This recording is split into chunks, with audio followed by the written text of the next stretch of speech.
সখী, তুই জানিস সমাজ কি? আমি তো আজ 70 বছর বয়সেও বুঝে উঠতে পারলাম না যে সমাজ কি। হ্যাঁ, আমি জানি যে সমাজ হলো ন্যায়, সমাজই হলো সত্য। আচ্ছা, বেশ, তাহলে আমার কয়েকটা প্রশ্নের উত্তর দে তো। বেশ, বল, দিচ্ছি। বলতো, যে মেয়েটা বিয়ে না করে সারা জীবন আইবুড়ো থাকে, তাকে কেন সমাজ সাদরে গ্রহণ করতে পারে না? আবার যারা বিয়ে করে তাদের হয় কুলাটা, না হয় মুখোড়া, কথা দুটির একটি শুনতে হয়। বলতো কেন?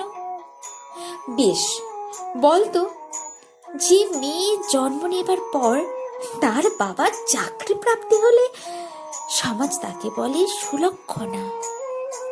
সেই মেয়েরই বিয়ের পর স্বামী বিয়োগ হলে সমাজ কেন ডাকে অলক্ষণা বলে? বলতো কেন?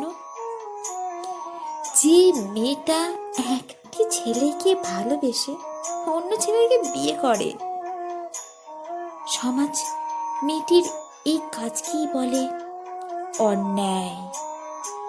আবার যখন একটি মেয়ে তার ভালোবাসার মানুষের সাথে পালায়, তখনও সমাজের আপত্তি।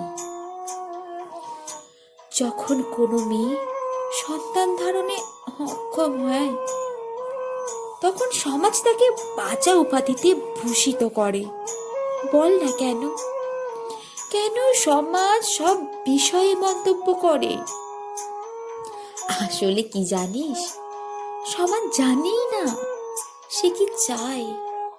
স্রোত তাকে যেদিকে নিয়ে যায় সেই দিকেই সে চলে। তার না আছে নিজের উপর কোনো নিয়ন্ত্রণ, তার না আছে কোনো নির্দিষ্ট সীমা। সমাজ হলো প্রবাহমান।